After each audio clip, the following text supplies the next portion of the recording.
Saudara-saudara, kita lanjutkan membahas tentang semangat kerja ini. Ya. Ini kan persis seperti yang terjadi pada pada saat Amerika mengenalkan statistical quality control ke Jepang, dan berhasil bukan dalam bentuk statistik quality control, tapi dalam bentuk kaizen itu. Ya. Orang Jepang yang disemangati oleh gagasan Zen dan Confucius itu kan berhasil merubah pengetahuan teknis dari barat yang bentuknya ya begini-begini ini, ya membuat ya begini-beginilah, ya, lalu deskripsi begini.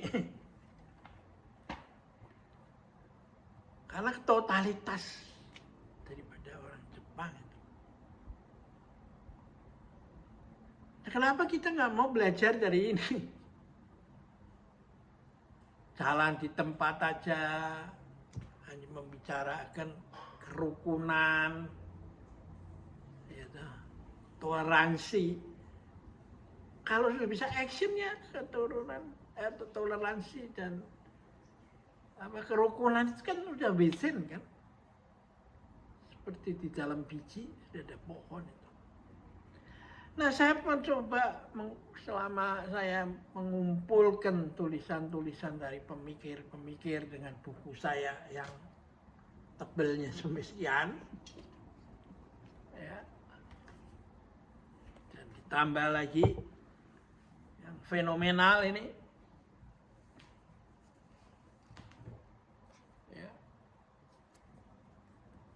Nah, ini semua awalnya dari ini nih. Saya membedah buku Visi Baru Kehidupan, kontribusi Fritjof Capra dalam revolusi pengetahuan dan implikasinya pada kepemimpinan. Ya.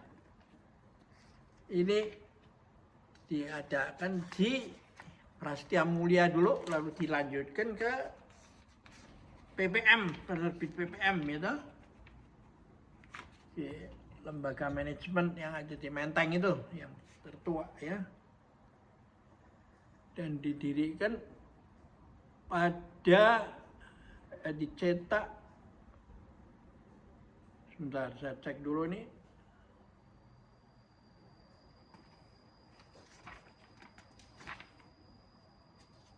pada tahun 2002 itu, ya.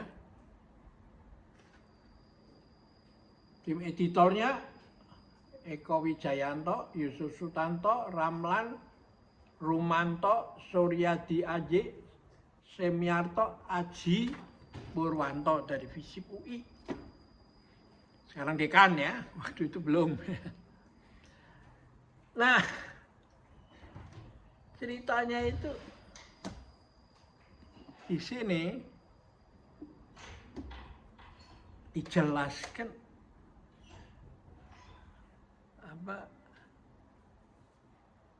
oleh Daud Yusuf apa sebenarnya pemikiran yang tumbuh di kalangan orang terpelajar itu, dunia pemikiran itu. Penyebab utamanya, salah satu yang pengaruhnya besar karena masuk dalam sistem pendidikan adalah konsep Cartesian itu, yang mengatakan bahwa saya berpikir karena itu saya ada. Dan beda dengan bina hewan toh, makan ya makan aja, ya toh. Kalau manusia berpikir apa ini pangan boleh dimakan apa tidak, karena itu dia ada I doubt, saya ragu, dan karena itu saya berpikir, dan karena itu saya ada itu. Nah, mereka sebagai turunan dari sikap hidup itu, lalu mereka menimbulkan konsep yang skeptisisme, yaitu karena yang dicari adalah kebenaran. Lalu kalau dapat sesuatu yang baru, ya skeptis itu. Ya. Tanpa sadar, dia masuk dalam jebakan Batman bahwa yang tidak pernah saya dengar tidak ada, yang pernah tidak saya lihat juga tidak ada, dan karena itu salah. Ini cara pandang dari Cartesian, toh? Nah, kalau Anda lihat cara pandang Tionghoa tadi, Lao Tzu itu, perjalanan ribuan lihat, itu hantam aja dulu langkah pertama. Meskipun kita belum clear mau masuk surga, neraka, nirwana, atau hanya seperti nyamuk atau lalat itu mati begitu aja, ya. Dia sudah action itu. Nah, dua cara pandang ini tentu mempengaruhi sekolah kepemimpinan itu, yang oleh Fritjof Capra dikatakan yang Cartesian ini sudah nggak bisa dipakai lagi, toh, karena beranggapan bahwa di dalam spirit itu tidak ada aspek fisik, dan di dalam fisik itu tidak ada aspek spirit. Jadi fisik dan spirit itu dipecahkan menjadi seperti hitam sama putih. Nah, Sedangkan Timur mengatakan di dalam fisik ada spirit, di dalam spirit ada fisik. Siang bukan berarti absennya malam, tapi baru nampak malamnya pada saat senja. Malam bukan absennya siang, tapi baru nampak di saat subuh itu. Dan karena itu alam semesta mengalir. Dan itu yang dikatakan oleh Darwin bahwa bukan the fittest, orang pintar yang besar, yang kuat, ya akan bisa survive. Tapi orang yang bisa mengikuti hukum-hukum perubahan ini. Ya. Dan dari sinilah kemudian muncul kata-kata yang jelekit, tapi ada benarnya juga. Bahwa sekolah kepemimpinan yang dipatok oleh Cartesian itu dianggap sebagai memberikan aliran yang seperti pisang Ambon itu. Di luarnya kuning, di dalamnya putih itu.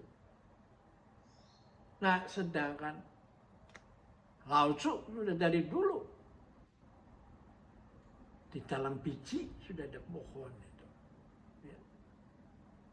Perjalanan ribuan li dimulai dengan langkah pertama.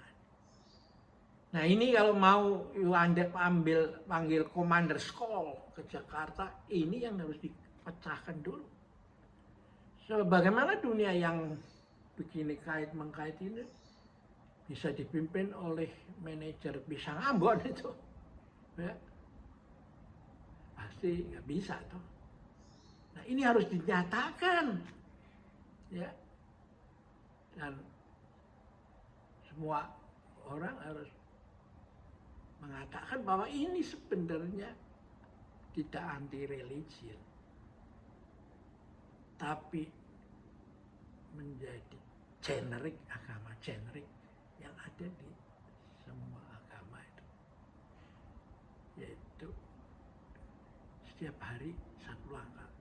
Setiap hari kan kita harus berbuat sesuatu, paling enggak ketika setelah semalam tidur ya pagi bangun kan, harus jalan kan, sikat gigi kayak atau apa gitu.